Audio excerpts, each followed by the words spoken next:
அவங்க போட்டுக்கிற சட்டையும் பார்த்துட்டு, அவங்க போட்டுக்கிற ஷூ, அவங்க பழகுற விதம், நடக்கிற விதம், பேசுகிற விதத்தை பார்த்துட்டு உங்களுடைய பிரெயின் வந்து ஆஃப் ஆகிடும். ஒரு ஆளுனுடைய கேப்பபிலிட்டி அப்படிங்கிறது உங்களுடைய எபிலிட்டி டு கான்சன்ட்ரேட். பெட்ரோல் ஊற்றுறோம், ஆனால் இது இந்த வீல் மூவ் ஆகுது. இந்த என்ஜினுக்குள்ளே என்ன நடக்குது? இப்போ இந்தியா என்ன பண்ணுன்னா சாஃப்ட்வேரில் கால் வைக்கணும். ஏன்னா நம்ம வந்து சாஃப்ட்வேரில் வந்து பயங்கர ஸ்ட்ராங். யாருக்கு வந்து அங்கே என்ன சேஞ்சஸ் வரப்போகிறதுன்னு தெரிஞ்சுட்டு அந்த சேஞ்சஸுக்கு மாதிரி தன்னை அடாப்ட் பண்ணிக்கிட்டு வாழ முற்படுறானோ அவன் தான் வந்து உலகத்திலே most intelligent man.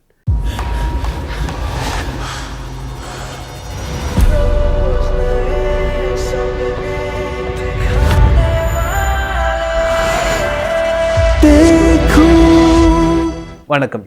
Indian automobile இண்டஸ்ட்ரியில் எஸ்யூவினாலே நம்ம மைண்டுக்கு ஒரு ஒரே நேம் மஹிந்திரா தான். அதுவும் X700 X700 அப்படி தான் இவங்க சொல்கிறாங்க. நிறைய பேருக்கு தெரியாது இந்த காரை டிசைன் பண்ணவர் ஒரு தமிழர்ன்ட்டு, அதுவும் ஒரு விவசாய குடும்பத்துலேருந்து வந்தவர்ன்ட்டு. இன்றைக்கி நம்ம பார்க்க போகிறது Mahindra and Mahindra president automotive technology and product development Thiru Velusamy அவர்கள் தான் பார்க்க போகிறோம். வணக்கம் சார். வணக்கம். உலக அளவில் ஆட்டோமொபைல் இண்டஸ்ட்ரியில் மஹிந்திரா அண்ட் மஹிந்திரா கம்பெனி தவிர்க்க முடியாத ஒன்று ஆயிடுச்சு. அதுக்கு காரணம் நீங்கள் தான் சார். இதுக்கான விஷயம் எங்கேருந்து ஆரம்பிச்சிச்சு? நாங்கள் வந்து ஆண்டிப்பட்டி புதூருங்கிற ஒரு கிராமம், நாமக்கல்லேருந்து ஒரு 9 கிலோமீட்டர்ஸு. அங்கே தான் வந்து நான் பிறந்தேன். எங்கள் வீடு தனியாக தான் இருக்கும், ஒரு தோட்டத்துக்குள்ளே தான் இருக்கும். நெல் விளையிற நிலம்னு பார்த்தா ஒரு 1.5 ஏக்கர்ஸ் நிலம் இருக்கும். ஒரு குடிசை வீடு தான், எலக்ட்ரிசிட்டிலாம் கிடையாது. அக்கா 2 பேர், நான் 1, அப்புறம் அப்பா அம்மா 5 பேர் தான் அந்த இருக்கிறது. இது வந்து கிட்டத்தட்ட 12வது வரைக்கும் அந்த மாதிரி தான் இருந்தோம். 12வதுல தான் வந்து நான் படித்து முடிச்சுட்டு அப்புறம் காலேஜுக்கு போனேன். இப்போ ஸ்கூல்லாம் வந்து தமிழ் மீடியத்தில் படித்து தான் 1வதுலேருந்து 5வது வரைக்கும் ஆண்டிப்பட்டி புதூர்லேயே ஸ்கூல் இருந்தது. அப்புறம் கீரம்பூரில் வந்து ஸ்கூல் வந்து ஹை ஸ்கூல் 6வதுலேருந்து 10வது வரைக்கும் அங்கே வந்து நான் ஃபஸ்ட் மார்க் எடுத்தேன். அப்புறம் பரமத்தியில் போய் 11வது 12வது படித்தேன். அதுக்கப்புறம் பரமத்தி வேலூரில் வந்து கந்தசாமி கண்ட்ரி ஸ்கூலில் வந்து 3 இயர்ஸ் பிஎஸ்சி கெமிஸ்ட்ரி தான் படித்தேன். அது ரொம்ப சுவாரஸ்யமானது. ஸ்கூலில் படிக்கும் போதெல்லாம் நல்லா மேத்ஸ், ஃபிசிக்ஸ்லாம் நல்லா வரும். அப்போ வந்து அது நார்மல்னு தான் எனக்கு தோணும். ஏதோ வந்து பெருசாக வந்து நம்மக்கிட்ட இருக்கிறது அப்படின்னு தோணாது. ஒவ்வொரு ஹியூமன் பீயிங்கிட்டையும் ஒரு டேலண்ட் இருக்குது. 10வது ரொம்ப நல்ல மார்க் வந்து வாங்கியிருந்தேன். அப்புறம் அங்கே முடிச்சுட்டு பரமத்தி வேலூரில் போய் +1 +2 சேர்ந்தேன். அதை முடிச்சுட்டு காலேஜில் போய் சேரப்போ பிரின்ஸிபல் இருந்தார். நான் வந்து ஆக்சுவலாக ஃபிசிக்ஸுக்கு தான் போனேன். ஃபிசிக்ஸ் எனக்கு ரொம்ப பிடிக்கும். ஃபிசிக்ஸ் தான் பிஎஸ்சி ஃபிசிக்ஸ் எடுக்கலான்னு தான் போனேன். அப்போ வந்து அந்த ஹச்ஓடி 2 பேர் இருந்தாங்க. ஃபிசிக்ஸ், கெமிஸ்ட்ரி, அப்புறம் மேத்தமெட்டிக்ஸ், சயின்ஸ் போர்ஷன் அவங்க இருந்தாங்க. சயின்ஸ் பிரான்ச்சினுடைய ஹச்ஓடிஸ்லாம் இருந்தாங்க. கெமிஸ்ட்ரி ஹச்ஓடி என்ன சொன்னார்னா, ஃபிசிக்ஸே எடுத்துகிட்டு போகிறான், எப்படி இருந்தாலும் அவன் அந்த ஃபிசிக்ஸ் தான் கொஞ்சம் அதிக மார்க் வாங்கியிருக்கிறான் கம்பேர் டு கெமிஸ்ட்ரி அப்படின்னு சொன்னார். எனக்கு அப்படியே பயங்கர கோவம் வந்துருச்சு. அப்போயே அந்த ஃபார்ம் வாங்கி ஒரே மார்க் வித்தியாசம் தான் இருந்தது ரெண்டையும். அது ஃபார்மை வாங்கி அதை அடிச்சுட்டு எனக்கு கெமிஸ்ட்ரி தான் வேணும் அப்படின்னு சொல்லி பிரின்ஸிபால்கிட்ட கொடுத்தேன். நான் பிரின்ஸிபால் பார்த்துட்டே இருந்துட்டு, இந்த பையன் இப்போ கெமிஸ்ட்ரி கேட்குறான், என்ன சொல்கிறீங்க அப்படின்ட்டு. கெமிஸ்ட்ரிலாம் அவனுக்கு வராதுங்க, அதுக்கு ஆர்கானிக் கெமிஸ்ட்ரியும் வராது, ஃபிசிக்கல் கெமிஸ்ட்ரி அவனுக்கு வராது. ஆர்கானிக் கெமிஸ்ட்ரி வந்து ரொம்ப மெமரைஸ் பண்ணணும், ஃபிசிக்கல் கெமிஸ்ட்ரி வந்து ரொம்ப இமேஜினேஷன் பண்ணணும். இந்த பையன் வந்து மேத்ஸில் தான் நல்லா இருப்பான்னுட்டுருக்கு, வராது அப்படின்னு சொன்னார். இல்லை எனக்கு அதுதான் வேணும் அப்படின்ட்டு. அப்போவே எனக்கு ஒரு வைராக்கியம். இப்போ இவர் வந்து நமக்கு வர முடியாதுன்னு இவர் நம்மளை பார்த்ததே கிடையாது. அந்த ஒரு 10 மினிட்ஸோ 5 மினிட்ஸோ தான் நம்மளை அங்கே பார்க்குறாரு. அவர் உள்ளே போகிறோம், நம்மளுடைய மார்க் ஷீட்டை பார்க்குறாரு, அப்ளிகேஷன் பார்க்குறாரு, முடிவு பண்ணுறாங்க. இது எனக்கு வந்து அவ்வளோ பெரிய வைராக்கியம். கிராமத்தை தானே, சரி இந்த 2 இதுலேயும் வந்து இது வரைக்கும் இந்த காலேஜில் வந்து அதிக மார்க் எடுக்காத அளவுக்கு நம்ம எடுத்து ஸ்டேட்டில் வந்து ஒரு ரேங்க் ஹோல்டாக வரணும் இந்த 3 வருஷம் முடிச்சுட்டு போகும்போது அப்படிங்கிற ஒரு வைராக்கியம் இருந்தது. போய் நான் பிஎஸ்சி கெமிஸ்ட்ரி அவர் பார்த்துட்டு அந்த முதல்வர் வந்து அந்த பிரின்ஸிபல் வந்து பிஎஸ்சி கெமிஸ்ட்ரி தான் கொடுத்தாரு. 3 வருஷம் படித்தேன். அந்த 3rd இயரில் வந்து அந்த காலேஜில் வந்து இது வரைக்கும் எடுக்காது 91 out of 100. ஆர்கானிக் கெமிஸ்ட்ரிலையும் ஃபிசிக்கல் கெமிஸ்ட்ரிலையும் 91 out of 100. அது வந்து இது வரைக்கும் அதை வந்து யாரும் பிரேக் பண்ணல. ஸோ அது உடனே அப்புறம் எம்ஐடிக்கு வந்து என்ட்ரன்ஸ் எக்ஸாம் எழுத சொன்னாங்க. எழுதுனேன். அப்போ தான் ஃபஸ்ட்டு எம்ஐடிக்கு வரேன், மெட்ராஸ்க்கு வரேன். வந்துட்டு என்ட்ரன்ஸ் எக்ஸாம் எழுதும் பொழுது நமக்கு வந்து அயன்டு ஷர்ட்ஸ்லாம் கிடையாது. ஸோ நம்ம இன் பண்ணுற வழக்கெல்லாம் கிடையாது. பாத்ரூம் ஸ்லிப்பர் மாதிரி தான் நம்ம போட்டிருப்போம். அப்போ தான் அங்கே வேலூர்லேருந்து ஒரு பையன் வந்து இங்கே இருந்தார். அவர் பிடெக் படிச்சுட்டு இருந்தார், 3rd இயர் படிச்சுட்டு இருந்தார். அவர் ரூமில் தான் நாங்கள் வந்து தங்கிட்டு என்ட்ரன்ஸ் எக்ஸாம் எழுதுறதுக்கு போகிறோம். நமக்கு நல்ல மார்க் வாங்கியிருக்கோம், நல்லா படிச்சிருக்கோம். 125 கொஸ்டின்ஸ் என்ட்ரன்ஸ் எக்ஸாமினேஷன் போய் எழுதணும்னு போகிறோம். ஆனால் இந்த பசங்களை பார்த்தோன்னே நமக்கே ஒரு ஆச்சரியமாக இருக்குது. இப்படி இருக்கானுங்க டிப்டாப்பாக இன் பண்ணிவிட்டு, ஷூ பாலிஷ்லாம் போட்டுட்டு, ஹேர் ட்ரெஸ்ஸிங். நம்ம எங்கே சேவ் பண்ணுறோம்? இப்போ செம்மட்டையான முடி கிணத்துல குதிக்கிறது, அப்படியே செம்மட்டையான முடி எடுத்துகிட்டு அப்படி கோதி விட்டுக்கிட்டு போகிறது. இங்கே வந்தால் தான் இது ஒரு வெறி உலகம், ஒரு தனி உலகமாக இருக்குது. அப்படி இருந்தது. அப்புறம் என்னுடைய சீனியர் சொன்னார், வேலு இதெல்லாம் நீ பார்க்காத, நீ நல்ல மார்க் வாங்கியிருக்க, நீ என்ன பண்ணு, நேராக போய் கண்ணை மூடிட்டு எக்ஸாம் எழுதிட்டு வந்துடு. அப்போ தான் வந்து நீ வந்து இதிலேருந்து தப்பிக்க முடியும். இல்லைனா உன்னோட இன்ஃபீரியாரிட்டி காம்ப்ளெக்ஸே வந்து ஒன்று அழிச்சிரும்.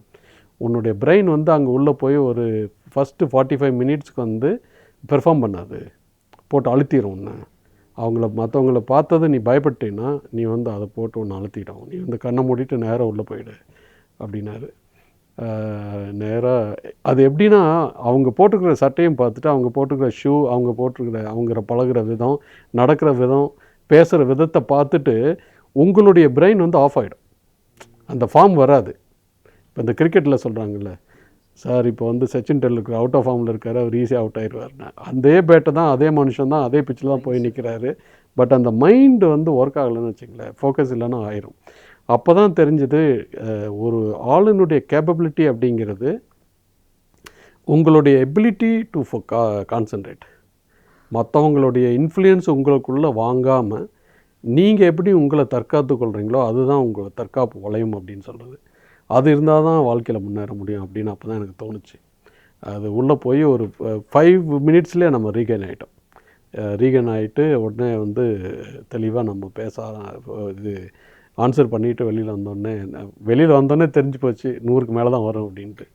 சரி வந்தோடனே அப்புறம் ரிசல்ட்ஸ்லாம் வந்தோடனே உடனே எனக்கு சீட்டு கிடச்சிது. நானும் அப்போல்லாம் சாப்பிட்டு ராந்தில் ஆஃப் பண்ணிவிட்டு தூங்க போகிறோம். அம்மா சொன்னாங்க, ஏதோ வந்து மெட்ராஸ்லேருந்து தபால்காரன் வந்து கொடுத்தாண்டா, இதை வந்து நான் அந்த ஏதாவது ஓலையில் சரி வச்சுருங்க, போய் எடுத்துக்கோ அப்படின்னாங்க. அட்மிஷன் கார்டு வந்து எப்படி இருக்குன்னு எனக்கு தெரியாது. உங்களுக்கு வந்து இன்வைட் பண்ணுறாங்க, இதுதான் அட்மிஷன் கார்டு, இதை எடுத்துகிட்டு வாங்க அப்படின்னு எப்படி தெரியாது. அதை கிழிச்சு படிக்க தான் தெரியுது, இவங்க வந்து செலக்டடு, இது வந்து நீங்கள் வந்து ஜாயின் பண்ணுங்கள் அப்படின்னு இருக்குது அப்படின்ட்டு. அப்புறம் போய் அப்பாவை எழுப்பிடுறோம், ஏப்பா எந்திரிப்பா, இந்த மாதிரி அட்மிஷனுக்கு வந்திருக்கு. இப்படா நான்லாம் அங்கே மெட்ராஸ் வந்ததில்லை, நான் எங்கே மெட்ராஸுக்கு வர்றது, நான் இது வரைக்கும் மெட்ராஸுக்கே போனது கிடையாது அப்படின்னாரு. இது என்ன ரொம்ப போச்சு அப்படின்ட்டு அப்புறம் எங்கள் ஊரில் ஒருத்தர் ஹெட்மாஸ்டர் ராமசாமினார், அவர் பேர் ராமசாமி தான், எங்கள் அப்பா பேர் ராமசாமி தான். அவர் வந்து 5வது வரைக்கும் அவர் ஹெட்மாஸ்டர். அப்புறம் அவர்கிட்ட போய், அவரோட பையன் இப்போ ஹுண்டாயில் வேலையிட்டு இருக்கார். ஸோ அவர்கிட்ட போய் நான் சொன்னேன், இந்த மாதிரி அண்ணா, இந்த மாதிரி அப்பான்னு தான் சொல்லுவோம், அப்பா இந்த மாதிரி வந்திருக்கு அப்படின்னாரு. அப்பா வரமாட்டேங்கிறாரு, நீங்கள் வரீங்களா அப்படின்ட்டு. சரி நான் வந்து ஸ்கூலுக்கு சொல்லணும், நான் தான் ஹெட்மாஸ்டர், நான் போகலன்னு அங்கே ஒருத்தர் இருக்க மாட்டாங்க. அப்புறம் அவர் வந்து லீவ் லெட்டர் போட்டு நமக்கு கூட்டிகிட்டு வந்து மறுநாள் நாங்கள்லாம் அப்போ வந்து 34 ருபீஸ் தான் அது பஸ் டிக்கெட்டுக்கு. அதை வாங்கி 2 டிக்கெட் வாங்கிட்டு நாங்கள் 2 பேரும் ஏறி வந்துட்டோம். இங்கே வந்து அதே அவர் சொன்னார் இல்லைங்க, நீங்கள் போய் கண்ணை மூடிட்டு போய் எழுதிட்டு வாங்க. அவர்கிட்டே போய் அவர் ரூம்லேயே தங்கி இருந்துட்டு நேராக போய் அட்மிஷனுக்கு போனோம். அட்மிஷன் உடனே கொடுத்தாங்க. அப்போ தான் வந்து அங்கே ஹாஸ்டலில் ஃபஸ்ட்டு டைம் ஹாஸ்டலில் போய் விட்டுட்டு அவர் 4 மணிக்கு கிளம்பி போயிட்டார். முதல் நாள் வந்து காலையில் வந்தோம், முதல் நாள் நைட்டு பஸ் ஏறி காலையில் வந்தோம், அட்மிஷன் பண்ணிவிட்டு கொடுத்துட்டு போயிட்டார். அப்போ தான் ஃபஸ்ட் டைம் வந்து ஃபீல் பண்ணுறேன், தனியாக ஹாஸ்டலில் இருக்கோம், எல்லா பசங்களும் இருக்காங்க, எல்லாமே வந்து நிறைய பேர் வந்து கிராமத்தில் தான் வந்திருந்தாங்க. அப்போ அது வந்து நமக்கு கிராமத்துலேருந்து வந்த ஒரு 5-6 பேர்த்துக்குடைய பழக்கம் ஏற்பட்டது. அப்படியே ஒரு ஃபஸ்ட்டு 3 வீக்ஸ் வந்து ரொம்ப கஷ்டமாக இருந்தது. இதுக்கு வந்து கிளாஸஸ்க்கு போகும்பொழுது நம்ம வந்து ஷூ இல்லாமல் தான் போனோம். அப்புறம் வந்து கஷ்டப்பட்டு ஒரு ஷூ வாங்கி அந்த ஷூ வச்சுக்கிட்டு 2000 ரூபாய் கையில் காசு இருந்தது, அதை வச்சுட்டு கொஞ்சம் கொஞ்சமாக வாங்கி எப்படியோ பண்ணிட்டோம். பட் அந்த சொல்லி கொடுக்குறப்ப நமக்கு இன்ட்ரெஸ்ட் வந்து என்ஜினில் என்ன இதுனா, இப்போ அந்த வண்டி வந்து ஸ்டார்ட் பண்ணுறாங்க, ஸ்டார்ட் பண்ணோடனே அந்த என்ஜின் வந்து சத்தம் போட்டு வருது, வந்துட்டு அதை பெட்ரோல் ஊற்றுறோம், ஆனால் இது இந்த வீல் மூவ் ஆகுது, இந்த என்ஜின்குள்ளே என்ன நடக்குது அப்படிங்கிற ஒரு அளவில்லாத ஒரு ஆர்வம் அதுக்குள்ளே இருந்தது. ஸோ அதை வந்து ரொம்ப ரொம்ப டீப்பாக படிப்பேன் நான், செல்ஃபாக போய் படிக்கிறது. அங்கே லைப்ரரி இருக்குது, அங்கே வந்து 1947 அந்த எஸ்ஏ ஜேர்னல் அப்படின்னு ஒன்று இருக்கும். அதில் வந்து அந்த என்ஜினுடைய சம்மந்தப்பட்ட எல்லா ரிசர்ச், ஃபஸ்ட்டு என்ஜின் பெல்லிருந்து எப்படி வந்து இது வரைக்கும் வந்திருக்கிறாங்க அப்படின்ட்டு ஒரு வால்யூமாக இருக்கும். அது ஒவ்வொரு இயற்கை என்னென்ன ரிசர்ச் நடந்தது அப்படின்ட்டு. 47 நீங்கள் 95 வரைக்கும், அந்த 92 தான் நான் ஜாயின் பண்ணேன். அது வரைக்கும் நான் வந்து அதை ஒவ்வொன்றா எடுத்து படிக்கிறதுங்கிறது ரொம்ப. ஸோ 4 o'clock இருந்து 7 o'clock 8 o'clock வரைக்கும் நான் படிப்பேன் ஒவ்வொரு நாளும். படித்து தான் அதை வந்து தெரிஞ்சுக்கிட்டேன், அது எப்படி அந்த என்ஜின் வந்து கன்ஸ்ட்ரக்ட் பண்ணியிருக்காங்க, எத்தனை பேர் வந்து அதுக்கு வந்து உழைச்சி அப்படி கண்டுபிடிச்சிருக்காங்க அப்படின்னு பண்ணதுக்கப்புறம் தான் தெரிஞ்சுது, சரி இவ்வளோ ஒர்க் போட்டு தான் வந்து இந்த ஆட்டோமோட்டிவ் இண்டஸ்ட்ரி அவங்க வந்து யூரோப்லேயும் அமெரிக்காலையும் உருவாக்கியிருக்கிறாங்க. அப்படின்னா நம்ம வந்து ஒரு என்ஜினியர்னுடைய படையே இதுக்கு பின்னாடி போனால் தான் இந்த மாதிரி உருவாக்க முடியும் இந்தியாவில் அப்படிங்கிற ஒரு வெறி அங்கேயே ஆரம்பிச்சிது. சார், நம்ம இந்தியன் கம்பெனிஸ் எப்போ வேர்ல்ட் கிளாஸ் வெஹிக்கிள்ஸ் கொடுக்க முடியும்? இந்தியன் ஆட்டோமோட்டிவ் இண்டஸ்ட்ரி எடுத்துக்கிட்டிங்கன்னா வேர்ல்டு லெவலில் வந்து ஒரு 89 மில்லியன் கார்ஸ் வந்து ப்ரொடியூஸ் பண்ணுறாங்க. கார் மட்டும் நீங்கள் எடுத்துக்கிட்டிங்கன்னா, 2 வீலர் தனி, ட்ரக்கு தனி, கார் மட்டும் வந்து 89 மில்லியன். 89 மில்லியன்னா 890 lakhs. அப்போ வந்து 8.9 crores. அப்போ 9 crores வண்டி வச்சுக்க, 9 crores வண்டி 2024 ஜனவரி டு டிசம்பர் பண்ணியிருக்காங்க, பண்ணி மக்களுக்கு விற்றுருக்காங்க. அதில் வந்து 90 மில்லியன்னு எடுத்துக்கிட்டிங்கன்னா கூட 9 crore எடுத்துக்கிட்டிங்கன்னா 3 crore வந்து 30 மில்லியன் வந்து சைனாவில் மட்டும் பண்ணுறான். சைனாவில் மட்டும் ஒரு கண்ட்ரியில் மட்டும் 30 மில்லியன் 3 crore பண்ணுறான். அப்போ வந்து அதில் வந்து 23 மில்லியன் அவன் வந்து அந்த சைனா கண்ட்ரிக்கே யூஸ் பண்ணிக்கிறான். 7 மில்லியன் வந்து அவன் எக்ஸ்போர்ட் பண்ணுறான், மற்றவங்களுக்கு ப்ரொடியூஸ் பண்ணி எக்ஸ்போர்ட் பண்ணுறான். அதுக்கடுத்து யூரோப்பில் வந்து ஒரு 10 மில்லியன், என்டையர் யூரோப்பியன் யூனியன் வந்து ஒரு 16 மில்லியன். யூஎஸில் வந்து யூஎஸ் மட்டும் பார்த்திங்கன்னா 10 மில்லியன்.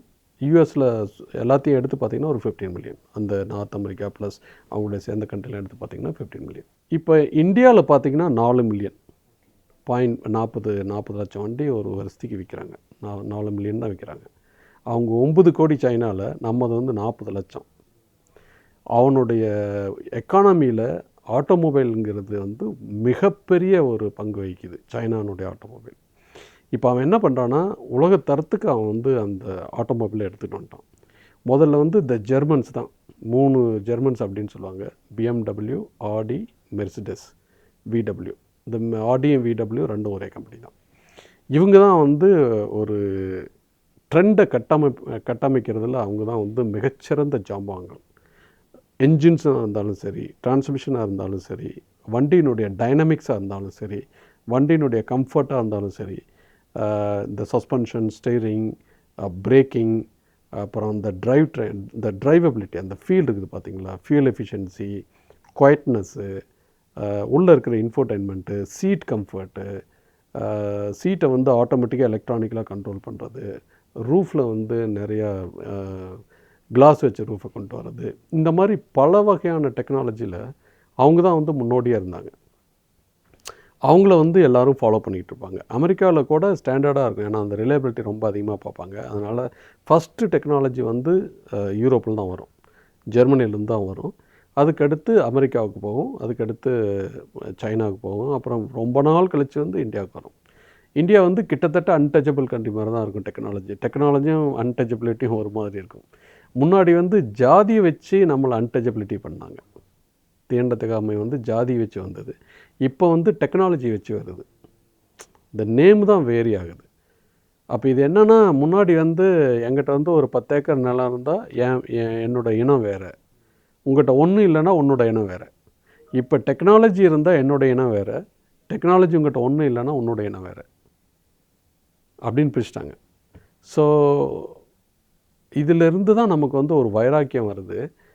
சைனா வந்து என்ன பண்ணால், ரொம்ப கவர்மெண்ட்டே வந்து ஒரு எல்லா ஓஇஎம்னையும் கூப்பிட்டு, இந்த வண்டி மேனுஃபேக்சர் பண்ணுற ஓஇஎம் கூப்பிட்டு, இந்தாப்பா நான் வந்து இவ்வளோ பணம் தரேன், நீ வந்து அவங்க இந்த யூரோப்பில் பண்ணுற டெக்னாலஜி, அமெரிக்காவில் பண்ணுற டெக்னாலஜி நீங்கள் எடுத்துக்கிட்டு வா, நீங்களே போட்டு இன்னோவேஷன் பண்ணுங்கள் அப்படின்னு ஒரு 2010 கிட்டத்தட்ட ஒரு 100 கம்பெனியை கூப்பிட்டு, ஸ்டார்ட் அப் மாதிரி கம்பெனி கூப்பிட்டு நீங்கள் போய் பண்ணுங்கள் அப்படின்னு. ஜியாமின்னு இந்த மொபைல் பண்ணுறாங்க பார்த்தீங்களா, அவங்களையும் சேர்த்து நீங்களும் பண்ணுங்கள் அப்படின்னு சொல்லி ஜியாமி இப்போ வந்து ஒரு ஜியாமி SUV 7 ஒரு வண்டி விட்ருக்கான். மொபைல் மேனுஃபேக்சர் பண்ணுறான். இப்போ இந்த ஏர்டெல் இப்போ எடுத்துங்க, ஆப்பிள் எடுத்துங்க, ரிலையன்ஸ் எடுத்துங்க. இவங்க வந்து ஆட்டோமொபைலில் இறங்கி ஒரு வண்டி விட்டால் அந்த வண்டி இப்போ டெஸ்லா விட ரொம்ப நல்லாயிருக்கு. அந்த அளவுக்கு அவங்க இதில் சைனாவில் அவங்க பண்ணியிருக்காங்க. ஸோ இதெல்லாம் நாங்கள் பார்த்துக்கிட்டே இருந்தோம். இதெல்லாம் நாங்கள் வந்து இங்கே இந்த சைனாவில் இருக்கிற டெவலப்மெண்ட்டு 2010 2024 இந்த 14 வருஷத்தில் அவன் பண்ணின இம்ப்ரூவ்மெண்ட் வந்து உலகத்தில் வந்து எந்த கண்ட்ரியுமே இது வரைக்கும் பண்ணது கிடையாது. பண்ண என்னாச்சு, அவங்க வந்து ஒவ்வொரு கம்பெனியும், இப்போ இந்த ஃபோர்டாக இருந்தாலும் சரி, கிரைஸ்லா இருந்தாலும் சரி, ஜிஎம்மாக இருந்தாலும் சரி, அமெரிக்காவிலேருந்து கிட்டத்தட்ட ஜிஎம்க்குலாம் 2 பில்லியன்னா கிட்டத்தட்ட 16,000 கோடி ப்ராஃபிட் மட்டும் அவனுக்கு வந்துட்டு இருந்தது சைனா மார்க்கெட்டில் இருந்து. அதே மாதிரி தான் இவனுக்கும் பிஎம்டபிள்யூக்கு 2 மில்லியன், விடபிள்யூக்கு 2-3 பில்லியன் டாலர்ஸ் ப்ராஃபிட். $1 பில்லியன் வந்து 8,400 கோடி. அவ்வளோ ப்ராஃபிட் அவங்களுக்கு வந்துட்டு இருந்தது. இவனுக்கு தான் போய் அவங்க வந்து சைனாவில் போய் வண்டி விற்றுக்கிட்டு இருந்தாங்க. இப்போ என்னாச்சு, 2010 அவன் சைனாக்காரை பார்த்தான். அவன் வந்து ஒரு பிராண்டை போடுறான், விடபிள்யூன்னு சொல்கிறான், மெர்சிடஸ்ன்னு சொல்கிறான், ஆடின்னு சொல்கிறான், பிஎம்டபிள்யூன்னு சொல்கிறான், அவன் வந்து என்னுடைய ஜிஎம்னு சொல்கிறான், ஃபோர்டுன்னு சொல்கிறான். அவன் $2 பில்லியன் 16,000 20,000 கோடியை வந்து ஒவ்வொரு வருஷத்துக்கு ப்ராஃபிட்டாக எடுத்துகிட்டு போயிடறானுங்க. ஸோ இதில் வந்து நம்ம ஏதாவது நம்ம ஓஇஎம்மை இங்கே சைனாவில் டெவலப் பண்ணி அந்த பணத்தை ஃபுல்லாக நம்ம இங்கே வச்சுக்கணும் அப்படின்னா, இந்த ஓஇஎம் வந்து டெவலப் பண்ணுறதுக்கு, இந்த ஆட்டோமொபைல் மேனுஃபேக்சரர் வந்து டெவலப் பண்ணுறதுக்கு நம்ம பணம் அவங்களுக்கு கொடுக்கணும் அப்படின்னு சொல்லி கவர்மெண்ட் என்ன பண்ணால் பணத்தை கொடுத்து நல்லா படித்த ஆளுங்களை வந்து யூரோப்பில் இருக்கிறவங்க, யூஎஸில் இருக்கிற சைனா ஆளுங்களை கூட்டிகிட்டு வந்து நீங்களாக வண்டி பண்ணுங்க அப்படின்னு சொல்லி கொடுத்தான். கன்செஷன் கொடுத்து வண்டி பண்ண சொன்னான். இந்த 14 வருஷத்தில் அந்த ஒரு மிகப்பெரிய புரட்சி அங்கே நடந்திருக்கு. அப்படின்னா ஆட்டோமொபைல் புரட்சி வந்து சைனாவில் நடந்திருக்கு. அப்படி நடந்ததுனால இப்போ லாஸ்ட் 2 இயர்ஸாக பிஎம்டபிள்யூடைய சேல்ஸ் வந்து குறைஞ்சி சைனா ஆட்டோமொபைலினுடைய சேல்ஸ் வந்து அதிகமாகிடுச்சாங்க. சைனாவில் வந்து இப்போ இந்த லீ ஆட்டோன்னு ஒரு கம்பெனி வந்திருக்கு. பிஒய்டி தான் வந்து உலகத்திலே நம்பர் 1 எலக்ட்ரிக் கம்பெனி. டெஸ்லா இருந்தது, டெஸ்லாவை தூக்கிட்டு இப்போ பிஒய்டி வந்துட்டான், சைனீஸ் கம்பெனி. அவனுடைய ப்ராடக்ட்ஸ்லாம் அவ்வளோ நல்லா இருக்குது. அதே மாதிரி சீக்கர்னு ஒரு கம்பெனி, லீ ஆட்டோங்கிற ஒரு கம்பெனி, ஐத்தோ அப்படின்னு ஒரு கம்பெனி, அந்த மாதிரி மல்டிபிள் கம்பெனிஸ் அங்கே வந்து, இந்த ஜியாமி அப்படிங்கிற ஒரு கம்பெனி, நியோ அப்படிங்கிற ஒரு கம்பெனி, ஜங்பின் அப்படின்னு ஒரு கம்பெனி, ஜாங்பிங் அப்படின்னு சொல்லுவாங்க, அப்படி ஒரு கம்பெனி. இது எல்லாமே புது கம்பெனி. இப்போ அங்கே பழைய கம்பெனி இருந்தது பார்த்தீங்களா, கிரேட்வால் மோட்டார்ஸு, சைக்கு, இந்த மாதிரி அந்த கம்பெனிலாம் இருந்தது பார்த்தீங்களா. அந்த கம்பெனிலாம் வந்து என்ன நினச்சிட்டு இருந்தாங்களாம், யார் வந்து நம்மளை என்ன பண்ணுவான், நம்ம தான் வந்து விடபிள்யூ கூட கூட்டணியாக இருக்கிறோம், இல்லது ஃபோர்டு கூட கூட்டணியாக இருக்கிறோம், இல்லை இவங்க கூட கூட்டணியாக இருக்கிறோம், அவங்க கூட கூட்டணியாக இருக்கிறோம், நம்மளை வந்து யாரும் அசைக்க முடியாது அப்படின்னு வந்து அவங்க நினச்சிக்கிட்டு இருந்தாங்க. புதுசாக வந்தவங்க என்ன பண்ணாங்க, பயங்கரமாக புதுசாக இன்னோவேஷன் கொண்டு வந்தாங்க. அப்படி இன்னோவேஷன் கொண்டுகிட்டு வந்தோடனே மக்கள் வந்து அதை விரும்ப ஆரம்பிச்சுட்டு, இந்த பிஒய்டி கம்பெனி வந்து நம்பர் 1க்கு வந்துருக்குது எலக்ட்ரிக் வண்டியில். ஸோ அதை பார்த்தோன்னே தான் புரிஞ்சுது, இந்த சைனாவில் வந்து யூரோப்பியன்ஸ் விற்றுக்கிட்டு இருந்தாங்க, அமெரிக்கன்ஸ் விற்றுக்கிட்டு இருந்தாங்க. அவங்களுடைய சேல்ஸ்லாம் போயிட்டு ப்ராஃபிட்டு கீழே போயிடுச்சு. ப்ராஃபிட்டு கீழே போனோடனே ஃபஸ்ட்டு டைம் லாஸ்ட் இயர் வந்து விடபிள்யூ சொன்னால், என்னோடய பிளான்ட் வந்து ஜெர்மனியில் ஒரு பிளான்ட்டை ஷட் டவுன் பண்ணுறேன், என்னுடைய காஸ்ட் கட்டிங்கு, லேபர் எல்லாம் குறைக்கிறேன், ஏன்னா என்னோடய சைனா ப்ராஃபிட் வந்து பயங்கரமாக குறைஞ்சிருச்சு அப்படின்னு சொன்னப்போ தான் உலகமே விழித்து பார்த்துச்சு. ஓ, விடபிள்யூ கம்பெனிக்கே, ஜெர்மன் கம்பெனிக்கே இப்படி நடக்குதா அப்படின்ட்டு போய் எல்லோரும் போய் சைனா பார்த்தா அப்போ தான் புரியுது இவனுங்க 14 வருஷமாக என்ன பண்ணியிருக்காங்க அப்படின்னு. இவங்களுடைய சேல்ஸ் குறைஞ்சி போச்சு, இப்போ ரொம்ப குறைஞ்சி போச்சு இவங்களுடைய சேல்ஸ். ஏப்ரல் மாதம் எண்டில் வந்து ஷங்காய் ஆட்டோ ஷோக்கு போயிருந்தோம். அங்கே வந்து ஆடி, பிஎம்டபிள்யூ, VW இவனுங்கெல்லாம் வந்து ஸ்டால் போட்டிருக்கானுங்க. இந்த மாதிரி BYD, ஜெங்பின், நியோ, இந்த சீக்கர் இவனுங்கெல்லாம் போட்டிருக்கானுங்க ஸ்டால். இந்த சைனா டொமஸ்டிக் ஓஎம்மில் இருக்கிற க்ரௌடு வந்து லைக் ஃபஸ்ட்டு சினிமா வருது ரஜினிகாந்த் மூவி மாதிரி தான் அங்கே இருக்குது. இங்கே வந்து அவங்க அந்த VW ஆளை தவிர வேற ஒருத்தரும் இல்லை. அப்படி ஒரு நிலைமை. BMW காருக்கு அப்படி ஒரு நிலைமை, ஆடி காருக்கு அப்படி ஒரு நிலைமை அங்கே சைனாவில். அந்த அளவுக்கு அவங்க வந்து டிமாண்ட் வந்து குறைஞ்சிருக்குது. ஸோ இதுக்கு என்ன காரணம்னு பார்த்தீங்கன்னா, அதில் அந்த சைனாவில் 2 வகையான ஓஎம் இருக்காங்க. ட்ரெடிஷ்னல் ஓஎம்ஸ், முன்னாடி இருந்தே ஆட்டோமொபைல் விற்றுக்கிட்டு இருந்தவங்க. இன்னொன்று வந்து நியூ ஏஜ் டிஜிட்டல் ஓஎம்ஸ். அவங்கள வந்து தன்னை வந்து மாற்றிக்கிட்டவங்க. இந்த கஸ்டமர்னுடைய அண்டர்ஸ்டாண்டிங் வந்து மாறிக்கிட்டே இருக்கும். இப்போ இந்த ஃபஸ்ட்டு 5 இயர்ஸ்க்கு வந்து இப்போ கஸ்டமர் ஒருத்தர் விரும்புகிறான்னா, அடுத்த 5 இயர்ஸுக்கு அவனுடைய விருப்பம் மாறும். அதுக்கு அடுத்து 5 இயர்ஸுக்கு அவனுடைய விருப்பம் மாறும். அந்த ட்ரெண்ட் மாறிக்கிட்டே இருக்கும். நம்ம நீங்கள் ஈஸியாக பார்க்கலாம். பெல்ஸு பேண்ட்லேருந்து ஆரம்பித்து இன்றைக்கி வந்து ஜீன்ஸ் பேண்ட்டு, இப்போ பேண்ட்டே கிடையாது, ஹாஃப் பேண்ட்டுக்கு வந்துட்டாங்க. இப்போ வந்து நீங்கள் இந்த பெல்ஸ் விற்றீங்கன்னா யாராவது வந்து உங்கள் கடையில் வாங்குவாங்களா? அந்த மாதிரி தான் இப்போ இந்த மெர்சிடஸ் பென்ஸு அவனுங்களாம் வந்து அந்த பெல்ஸ் பேண்ட் தான் விற்றுட்டு இருக்காங்க, அந்த கார் தான் விற்றுட்டு இருக்காங்க. ட்ரெண்டு மாதிரி இருக்குதுன்னா ஓஎம் வந்து அடாப்ட் பண்ணணும். அந்த ட்ரெண்டுக்கு அடாப்ட் பண்ணலன்னா நீங்கள் வந்து சர்வேவே பண்ண முடியாது. அதுதான் அந்த லெசன் கொடுக்குறது. இப்போ இந்த அமெரிக்கன் ஓஎம்ஸு எப்படி வந்து நோக்கியா வந்து டிஜிட்டல் ஃபோன் வந்து அவங்க R&D வந்து பீப்புள் வந்து பண்ணி அவங்ககிட்ட காட்டினாங்க, CEO கிட்ட. இங்கே பாருங்கள், அவங்க நோக்கியா வந்து பீக்கில் இருந்த பொழுது இந்த பாருங்கள், இந்த மாதிரி பட்டன்லெஸ் ஃபோன் தான் வந்து நெக்ஸ்ட்டு இது வரப்போகுது, இதுதான் வந்து ப்ரோட்டோடைப் பண்ணியிருக்கோம், இதுக்கு வந்து நீங்கள் கிளியரன்ஸ் கொடுங்க. அவர் பார்த்துட்டு பல்லு போனாலும் போகாமலேயே மொபைல் ஃபோனுக்கு பட்டன் போகாது, நீ வந்து இந்த ஸ்கீம்லாம் விட்டுரு, இதை போய் நீ ஒழுங்காக பண்ணு அப்படின்னு சொல்லிட்டு அவர் அனுப்பிச்சிட்டார். அதுக்கு அடுத்து ஸ்டீவ் ஜாப்னு ஒருத்தர் வந்தார். அவர் ஃபோனும் பண்ணல, ஒன்றும் பண்ணல, அவர் வந்து கம்ப்யூட்டர் பண்ணிகிட்டு இருந்தார். இந்த ஐடியா வந்து எப்படியோ பிடிச்சிட்டு நம்ம வந்து ஸ்க்ரீன் வச்சுட்டு அதுலேயே வந்து பட்டன் இல்லாமல் ஃபோன் பண்ணணும்னு சொல்லி ரொம்ப ஒரு 3-4 வருஷமாக போராடி ஒரு 120 மில்லியனில் ஒரு ப்ராஜெக்ட் போட்டு 4 வருஷமாக போராடி ஃபஸ்ட்டு ஃபோனை ரிலீஸ் பண்ணுறாரு. இதே கதை தான் எப்படி ஸ்மார்ட் ஃபோனில் வந்து 2007 நடந்ததோ அதே கதை தான் இப்போ 22லேருந்து 24 வந்து ஆட்டோமொபைலில் நடந்துகிட்டு. ஃபுல்லாக சாஃப்ட்வேரு, டிஜிட்டலு, ஸ்க்ரீன்லாம் பார்த்திங்கன்னா 3 screen, radio systems, seat comfort, roof lighting, ambient lighting, இந்த மாதிரி அப்புறம் அட்டானமஸ் பார்க்கிங்கு, ஏடாஸ் டெக்னாலஜி, எல்லா டெக்னாலஜி இப்போ வந்துருச்சு. கேமரா உள்ளேயும் வச்சுருக்கிறான், வெளியிலையும் வச்சுருக்கிறான். உள்ள இப்போ எல்லாம் வீட்டுக்கு போடுற மாதிரி கேமரா வந்து எல்லாத்தையும் வண்டியில் போட்டுட்ருக்காங்க. எல்லாம் இந்த மாதிரி டெக்னாலஜி உள்ளே கொண்டுக்கிட்டு வந்தோடனே இந்த சாஃப்ட்வேர் உள்ளே தெரிஞ்சிருக்கணும், எலக்ட்ரானிக்ஸு, எலக்ட்ரிக்கல், இந்த 3 வந்து தெரிஞ்சிருந்தால் தான் இந்த மாதிரி கார் பண்ண முடியும். கார் கம்பெனி ஜென்ரலாகவே மெக்கானிக்கல். அவங்க என்ன யூஸ் பண்ணுவாங்க, என்னோடய என்ஜின் நல்லா இருக்குது, என்னுடைய மைலேஜ் நல்லா இருக்குது, என்னோடய டிரான்ஸ்மிஷன் நல்லா இருக்குது அப்படின்னு ஒரு 10-15 வருஷத்துக்கு முன்னாடி சொல்லிட்டு இருப்பாங்க. இப்போ வந்து என்ன டெக்னாலஜி இருக்குது வண்டியில், அந்த இதுக்கு வந்து அவங்க சேஞ்ச் ஆகலை. அந்த ட்ரெண்டை மிஸ் பண்ணிவிட்டு அதே மாதிரி எலக்ட்ரிக் வெஹிக்கிளை வந்து ட்ரெண்டை வந்து சைனா பிடிச்சிட்டான். அது எப்படி பிடிச்சானா, இந்த யூரோப்பியன்ஸ் வந்து என்ஜினை வச்சுக்கிட்டு தான் நம்மளை குடுமி பிடிச்சி ஆட்டிகிட்டு இருக்கிறான். அந்த டெக்னாலஜியில் வந்து அவனுங்க வந்து ரொம்ப வல்லவர்கள். அதை வந்து ஜப்பனீஸ் வந்து இங்கே சுசுகிக்கும் கொடுக்கல, அதே மாதிரி ஜெர்மன்ஸ் வந்து யாருக்குமே கொடுக்கல. அவங்களா வச்சுக்கிட்டு அதை வச்சுக்கிட்டு தான் கண்ட்ரோல் பண்ணிகிட்டு இருந்தானுங்க. ஒரு 1950 2010 வரைக்கும் ஒரு 60 வருஷம் அவனுங்க வந்து ஆட்டி படைச்சிக்கிட்டு இருந்தாங்க. சைனாக்காரங்க என்ன பண்ணாங்க, 2010 போய் பேட்டரி கொண்டு வந்துட்டாங்க. 14 வருஷத்தில் பேட்டரி கொண்டுட்டு வந்து இப்போ அவங்ககிட்ட தான் பேட்டரி டெக்னாலஜி இருக்குது. இப்போ எல்லோரும் அவங்ககிட்ட போயிட்டுருக்கோம்.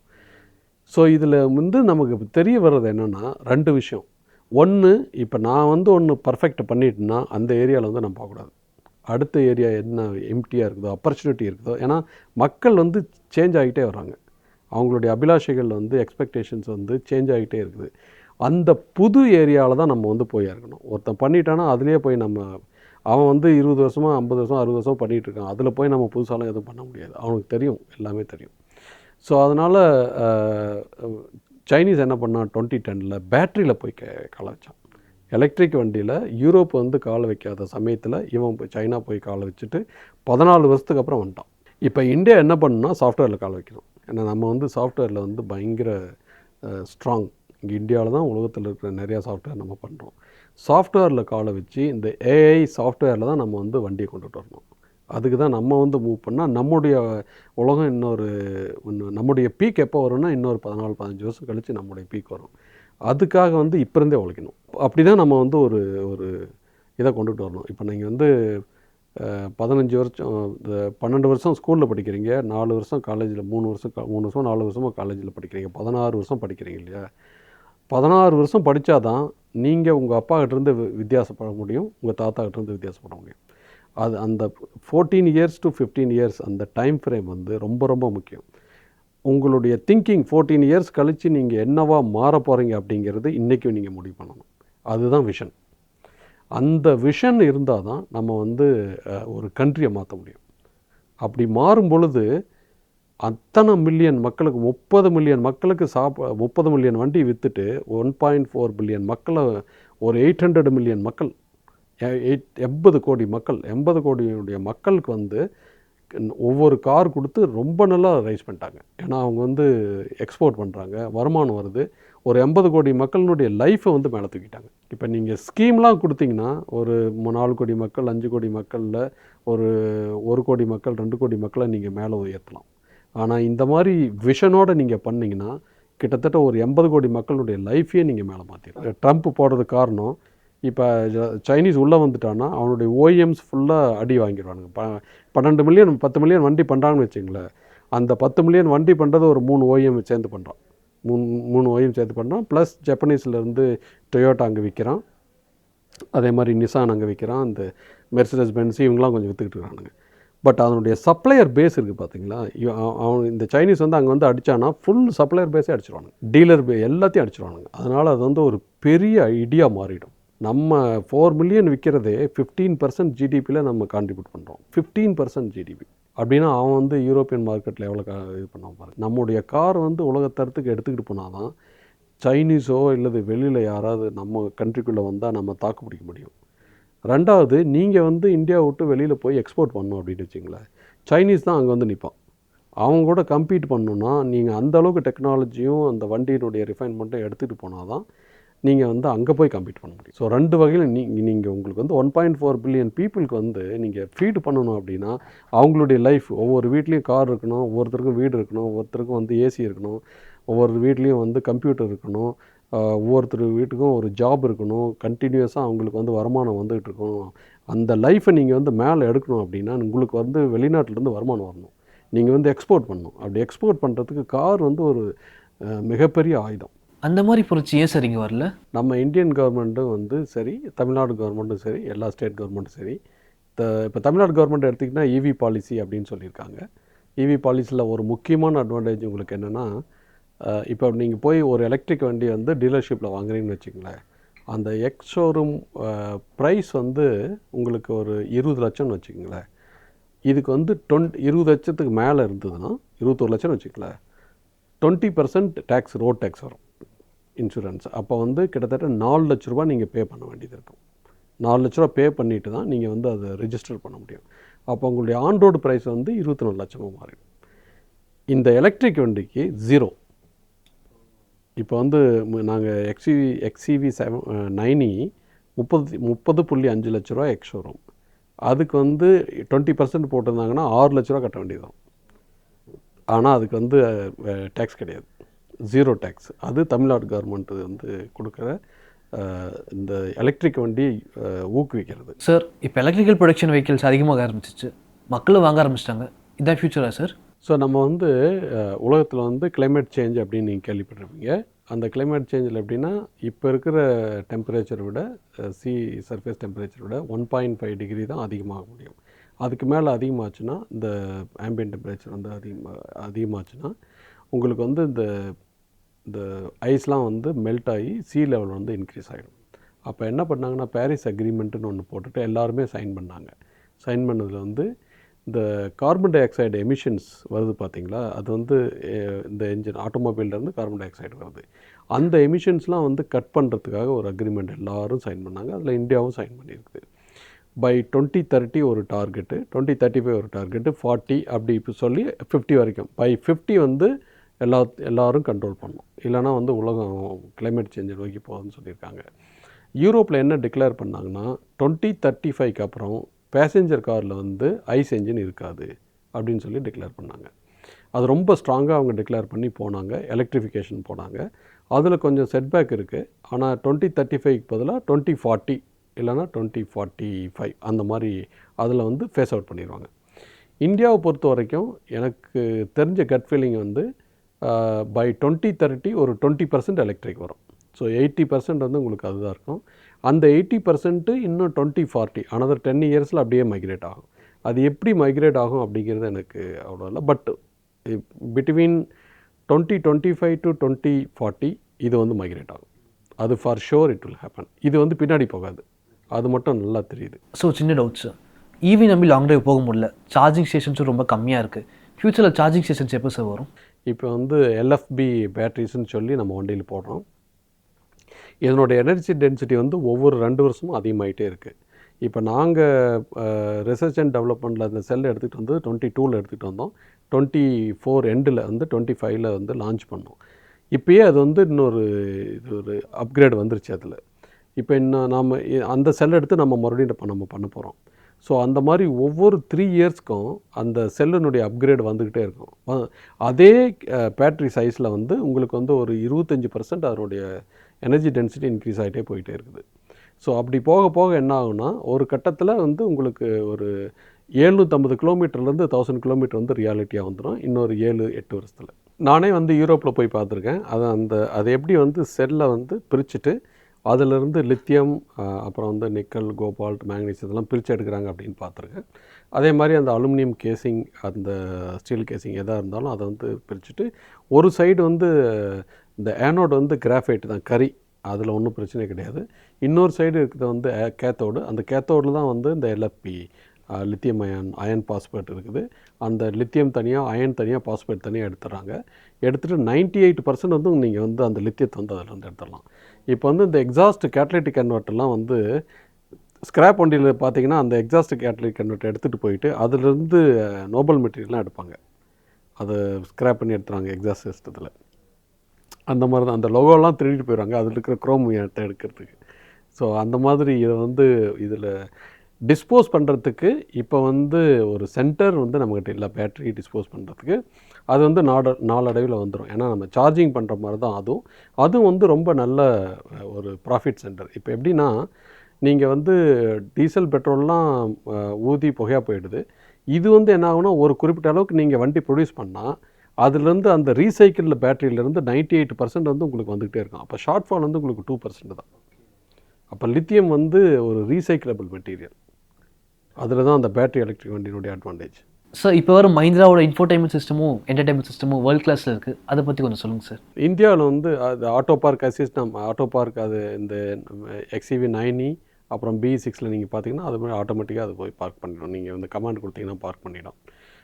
உள்ளே இருந்துக்கிட்டு இன்ஃபோடைன்மெண்ட்டில் நீங்கள் செலக்ட் பண்ணிங்கன்னா அது ஆட்டோமேட்டிக்காக பார்க் பண்ணிக்கும். அதே மாதிரி 16 ஸ்பீக்கர் டால்பி சிஸ்டம் தான் இன்ஃபோடைன்மெண்ட் வச்சுருக்கு. 3 ஸ்க்ரீன் இருக்குது. அதில் பேசஞ்சர் ஸ்க்ரீனில் வந்து நீங்கள் மூவி போட்டுக்கலாம், கிரிக்கெட் மேட்ச் பார்க்கலாம், லைவ் மேட்ச்சு, இல்லை யாராவது அரசியல்வாதிகள் பேசுகிறது அதை கேட்டுக்கலாம். உங்களுக்கு என்ன பிடிக்குது அதில் கேம் விளையாடலாம், அந்த மாதிரி பண்ணிக்கலாம். உள்ளே வந்து கேமரா இருக்குது. அந்த கேமரா வந்து உங்களை மானிட்டர் பண்ணிக்கிட்டே இருக்கும். நீங்கள் எடுத்து மொபைல்லாம் பேசிகிட்டு இருந்தீங்கன்னா உடனே அலர்ட் வரும். இந்த டிரைவர் ஸ்க்ரீனில் வந்து அலர்ட் வரும், இந்த கிளஸ்டரில் வந்து அலர்ட் வரும். அப்புறம் ஹெட்ஸ்அப் டிஸ்பிளேன்னு முன்னாடியே இருக்குது. அதனுடைய நேவிகேஷன் வந்து அங்கே முன்னாடி கொடுத்துருப்பாங்க. முன்னாடி கண்ணுக்கு முன்னாடியே அது தெரிஞ்சுக்கிட்டே வரும். ஸ்க்ரீன் போகிற மாதிரி ஓடிக்கிட்டே இருக்கும். ஆமாம், நீங்கள் திரும்பி இப்படி பார்க்க தேவையில்லை, அது நேராகவே பார்த்துட்டே இருக்கலாம். அதுதான் ஹெட்ஸ்அப் டிஸ்பிளே அப்படின்னு சொல்கிறது. இந்த மாதிரி மல்டிபிள் டெக்னாலஜி நம்ம கொண்டு வந்துட்டோம் இந்த 2 எலக்ட்ரிக் வண்டிலையும். என்ன கொண்டு வர வேண்டியது இருக்குன்னா அட்டானமஸ் டிரைவ். அட்டானமஸ் டிரைவ் வந்து 2 வீலர்லேருந்து நாய்க்குட்டியிலேருந்து வைக்கப்போர் ஏற்றிட்டு போகிற ட்ரக்கில் இருந்து எல்லாத்தையும் வந்து நம்ம ஹைவேயில் போகிறாங்க. அதனால் நம்ம வந்து டிடெக்ட் பண்ண வேண்டியது இருக்குது. இது ரொம்ப ரொம்ப கஷ்டமான டெக்னாலஜி. நாங்கள் ஒர்க் பண்ணிகிட்டு இருக்கிறோம். கூடிய விரைவில் அதுவும் வரதுக்கு வாய்ப்புகள் இருக்குது. XEV 9e அண்ட் BE6 ரெண்டுமே வேர்ல்ட் கிளாஸில் இருக்குது. அதை பற்றி கொஞ்சம் சொல்லுங்கள். மிகப்பெரிய கனவு அது. ஆனால் இது வந்து ஒரு என்ஜினில் தான் நான் ஆரம்பித்தேன் என்னோடய ஜேர்னி. 1995 வந்து நான் ஜாயின் பண்ணேன் ஃபோர்ஸ் மோட்டார்ஸில். பஜாஜ் டெம்போன்னு சொல்லுவாங்க அந்த கம்பெனி. என்ஜினுடைய R&D சென்டரில் தான் நான் ஆரம்பித்தேன். பட் அப்படியே தொட்டு தொட்டு அப்புறம் என்ஜின் பண்ணிவிட்டு டிரான்ஸ்மிஷன் பண்ணிவிட்டு அப்புறம் வெஹிக்கிள் பண்ணிவிட்டு அப்புறம் இந்த வெஹிக்கிள் பண்ணும்பொழுது தான் உலகத்துக்கே ஒரு தரமான வெஹிக்கிள் பண்ணணுங்கிற ஒரு கனவு இருந்தது. அதுதான் இந்த 9e XEV 9e அண்ட் BE6ங்கிற 2 எலக்ட்ரிக் வண்டி. சார் இப்போலாம் மஹிந்திரா ப்ரீமியம் மக்களும் வாங்க ஆரம்பிச்சிட்டாங்க. நம்ம எக்ஸ்போர்ட் எப்போ ஸ்டார்ட் பண்ண போகிறோம்? இப்போ நம்ம வந்து சவுத் ஆஃப்ரிக்கா, ஆஸ்திரேலியா, நியூசிலாந்து இந்த கண்ட்ரிக்கு, சில்லி இந்த கண்ட்ரிஸ்லாம் நம்ம வந்து எக்ஸ்போர்ட் பண்ணிகிட்ருக்குறோம். பட் அந்த லெவல் எந்த லெவலுக்கு நம்ம எக்ஸ்போர்ட் பண்ணுறோம், இப்போ டொமஸ்டிக்கில் வந்து 5.5 லட்சம் வண்டி நம்ம எஸ்யூவி வண்டி விற்கிறோம். பட் அந்த அளவுக்கு நம்ம வந்து வெளியில் வந்து விற்கல. ஒரு 13% தான் நம்ம வந்து விற்றுட்ருக்கோம். நமக்கு முக்கியமான அடுத்த கட்ட எக்ஸ்பேன்ஷன் அப்படின்னு வரும்பொழுது டொமஸ்டிக்லேயும் நிறைய சான்ஸ் இருக்குது. அதையும் கொண்டு வரணும். அதில் தான் எங்கள் ஃபோக்கஸ் இருக்குது. பட் எக்ஸ்போர்ட்டும் நான் பண்ணுவோம். இந்த இவி இண்டஸ்ட்ரியில் வந்து மிகப்பெரிய சேஞ்சஸ் வந்து என்ன வரும்னா, இந்த ரேஞ்சை பற்றி தான் நம்ம பேசணும். அதுதான் வந்து மிகப்பெரிய சேஞ்சஸ்ஸு. டெக்னாலஜிலாம் நம்ம வந்து ஏற்கனவே 9e அண்ட் BE6ல் நம்ம கொண்டுட்டு வந்துட்டோம். இதுக்கு மேலே டெக்னாலஜினா ஆட்டானமஸ் டிரைவ் அதுவும் வரப்போகுது. சார்ஜிங்கில் நிறையா சேஞ்சஸ் வரப்போகுது. இது எல்லாம் சேர்த்து தான் ஒரு இவி வந்து அஃபோர்டபுளாக மாற்றும். அதே மாதிரி ஈவியினுடைய ப்ரைஸஸ் வந்து குறைய ஆரம்பிக்கும். வால்யூம் வர வர குறைய ஆரம்பிக்கும். இப்போ இந்த சென்ட்ரல் கவர்மெண்ட் வந்து ஒரு 2400 crores 2700 crores கொடுத்துருக்காங்க. இப்போ இந்த பட்ஜெட்டில் கொடுத்துருக்காங்க. அக்ராஸ் எல்லா ஹைவேலையும் வந்து அட் சர்டன் டிஸ்டன்ஸில் வந்து அவங்க இன்ஸ்டால் பண்ணுறாங்க, சார்ஜர் இன்ஸ்டால் பண்ணுறாங்க.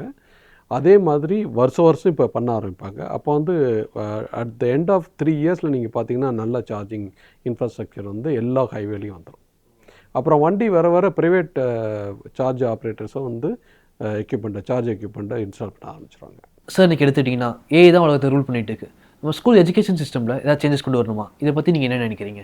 நம்மளுடைய கரிக்குலம்லாம் வந்து இப்போ நிறைய பேர் இப்போ அண்ணா யூனிவர்சிட்டி வந்து அவங்களுக்கு நான் போயிட்டு வந்தேன். இப்போ போய் இந்த அகாடமிக் கவுன்சிலை வந்து மீட் பண்ணிட்டு வந்தோம். அவங்களுக்கு வந்து நம்ம அட்வைஸ் பண்ணியிருக்கோம். ஒரு ப்ளூ பிரிண்ட் போட்டு கொடுத்துருக்கோம், எப்படி வந்து கரிக்குலத்தை வந்து சேஞ்ச் பண்ணால் நல்லாயிருக்கும் அப்படின்ட்டு. நேற்றுக்கு சாட்டர்டே கூட ஒரு 1000 ஸ்டூடெண்ட்ஸ் கிட்டத்தட்ட வந்தாங்க. அவங்களுக்கு வந்து நம்ம ட்ரெயின் பண்ணுறோம். அக்ராஸ் தமிழ்நாட்டிலேருந்து இப்போ கர்நாடகா, ஆந்திரா எல்லா இடத்துலேருந்து இங்கே வந்தாங்க. வந்து அவங்க ஆட்டோமோட்டிவ் எப்படி டிசைன் பண்ணுறாங்க அப்படின்னு கோர்ஸ் கொடுக்குறோம். இது வந்து ஒரு 4வது 5வது தடவை பண்ணுறோம். விகடன் மோட்டார்ஸோடு சேர்ந்து நாங்கள் பண்ணுறோம். நிறைய பேர் இங்கே 4x4 ட்ரைனிங்க்கு வராங்க. என்ன சொல்ல வரோம் அப்படின்னா, இந்த கோர்ஸ் வந்து இப்போதைக்கு கொஞ்சம் அட்ஜஸ்ட் பண்ண வேண்டியது இருக்குது. அது வந்து அவங்க ஒர்க் பண்ணிகிட்டு இருக்கிறாங்க, நடக்கும் அப்படின்னு நம்பிக்கை இருக்குது. நாட் ஃபார் அவே, பட் இன்னும் கொஞ்சம் அட்ஜஸ்ட் பண்ணால் நல்லாயிருக்கும். ஸோ இனிமேல் ஈவி தான் நீங்களே சொல்லிட்டீங்க, ஈவி டிபார்ட்மெண்ட் ஹெட்டாகவும் இருக்கீங்க. ஸோ இன்ஜினியர்மெண்ட் கூட உங்களையே இனிமேல் நாங்கள் எனர்ஜிமெண்ட் கூப்பிடலாமா? எனர்ஜி மேன் அப்படி தான். ஏன்னா நான் ஏற்கனவே உங்களுக்கு சொன்னேன், நோக்கியாவாக இருந்தாலும் சரி அல்லது சைனீஸ் ட்ரெடிஷ்னல் ஓஇஎம்மாக இருந்தாலும் சரி, என்ன வருது அப்படிங்கிறது தெரியாமல் நான் பழசாவே தான் இருப்பேன் அப்படின்னா நீங்கள் அழிஞ்சு போயிடுங்க. எவ்வளோ தான் அன்பு காதல் வந்து என்ஜின் மேலே இருந்தாலும் பேட்ரி தான் வருது அப்படின்னு தெரிஞ்சதுக்கப்புறம் என்ஜினே பிடிச்சிக்கிட்டு இருந்தால் நம்ம வந்து கீழே விழுந்துருவோம். அதுதான் வந்து வரலாறு சொல்கிற செய்தி. The most intelligent man in this world is not the strongest man, or it is not the powerful intellectual guy.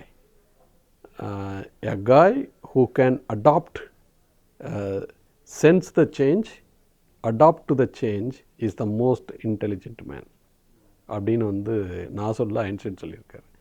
So அதனுடைய அர்த்தம் அது என்னன்னா, யாருக்கு வந்து அங்கே என்ன சேஞ்சஸ் வரப்போகிறதுன்னு தெரிஞ்சுட்டு அந்த சேஞ்சஸுக்கு மாதிரி தன்னை அடாப்ட் பண்ணிக்கிட்டு வாழ முற்படுறானோ அவன் தான் வந்து உலகத்திலே மோஸ்ட் இன்டெலிஜென்ட் மேன்.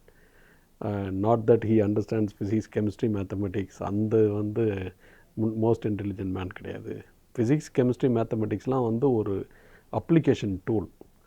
பட் அந்த ஸ்மார்ட்னஸ், அந்த இன்டெலிஜென்ஸுங்கிறது வந்து என்ன நடக்க போகுது அப்படிங்கிறத வந்து தெரிஞ்சுக்கிட்டால் தான், அதுக்கு தெரிஞ்சுக்கிட்டு உங்களை வந்து அதுக்கு தகுந்த மாதிரி தகவமைச்சிக்கிறது தான் உங்களுடைய சாமர்த்தியத்தனம், சர்வைவல் ஆஃப் த ஃபிட்டஸ்ட் அப்படின்னு சொல்கிறது.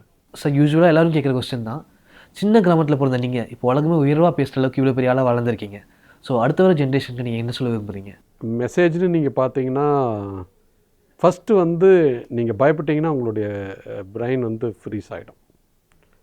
அப்போ ஃப்ரீஸ் ஆயிடுச்சுன்னா நீங்கள் அப்படியே இருப்பீங்க. ஒரு குழம்ப வந்து நல்லா சூடுபடுத்திட்டு சாப்பிட்டு எடுத்து ஃப்ரிட்ஜில் வச்சிங்கன்னா அது போய் ஃப்ரீஸ் ஆகிட்டு அப்படியே இருக்கும், ஒன்றும் ஆகாது. அதுக்கப்புறம் வெளியில் எடுத்து மறுபடியும் சூடு பண்ணி மறுபடியும் சாப்பிட்லாம். அப்படியே அந்த ஃப்ரீ ஸ்டேட்டில் வந்து ஒன்றுமே நடக்காது. நீங்கள் வந்து மற்றவங்கள பார்த்தோ இல்லது வந்து வாத்தியார் சொல்கிறாரு, மற்றவங்க சொல்கிறாரு, மற்றவங்களோட கம்பேர் பண்ணி வந்து நீங்கள் வந்து எப்போவுமே வந்து உங்களை மட்டமாக நினைக்காதீங்க. ஒவ்வொரு மனிதர்களுக்குள்ளேயும் ஒரு பிரெயின் இருக்குது. அந்த பிரெயின் வந்து ஒரு ஏதோ ஒரு திறமை அதுக்குள்ளே ஒளிஞ்சிருக்குது. அந்த திறமை எப்படி வரும்னா, உங்களுக்கு ஏதாவது ஒரு இன்ட்ரெஸ்ட் லைஃப்பில் இருந்துக்கிட்டே இருக்கும். அதை பார்த்தீங்கன்னா அது வந்து மேத்தமெட்டிக்ஸில் வரலாம், ஃபிசிக்ஸில் வரலாம், கெமிஸ்ட்ரியில் வரலாம், தமிழ் லாங்குவேஜில் வரலாம், கவிதைகளில் வரலாம், பேச்சு திறமையாக இருக்கலாம், ஸ்மார்ட்னஸாக இருக்கலாம். ஆனால் எங்கே இருக்குது அப்படிங்கிறத நீங்கள் தான் கண்டுபிடிக்கணும், எதில் இருக்குது அப்படிங்கிறது. அதுதான் உங்களுடைய திறமை, உங்களுடைய யூனிக்னஸ். அதை ஃபாலோ பண்ணிங்கன்னா அதுதான் உங்களுடைய பேஷன். அதில் போனால் தான் உங்களை வந்து நீங்கள் மேலே வர முடியும். ஒருத்தர் இன்னொருத்தர் மாதிரி கண்டிப்பாக இருக்க மாட்டாங்க. ஆனால் ஒவ்வொருத்தர்கிட்டையும் ஒவ்வொரு திறமை இருக்கிறது அப்படிங்கிறத எல்லோரும் ஒத்துக்கணும். சில பேர் உங்களை மதிக்கலை அப்படிங்கிறதுக்காக நீங்கள் வந்து மன வருத்தப்படுறதை விட அவங்கள இக்னோர் பண்ணிட்டு போயிட்டே இருங்க. அதே சமயத்தில் மற்றவங்க வந்து நம்மளை அப்ரிஷியேட் பண்ணணும், மற்றவங்களோட நான் பெருசு அப்படின்னு என்றைக்குமே நினைக்காதீங்க. ஏன்னா ஆல்பர்ட் ஐன்ஸ்டீனு, நியூட்டனு, அப்புறம் இந்த சயின்டிஸ்ட்லாம் வந்து பண்ணாத வித்தைகள்லாம் நம்ம எதுவும் பண்ணிட போகிறது கிடையாது. அவங்க போட்ட புக்கு தான் எடுத்து நம்ம வந்து படிச்சுட்டு இருக்கிறோம். அதுவும் வந்து ஒரு ப்ரொஃபஸர் நமக்கு சொல்லித்தராரு. அதை சொல்ல வச்சுக்கிட்டு தான் நம்ம வந்து நாலேஜ் இருக்குன்னு நம்ம நினச்சிட்டு இருக்கிறோம்.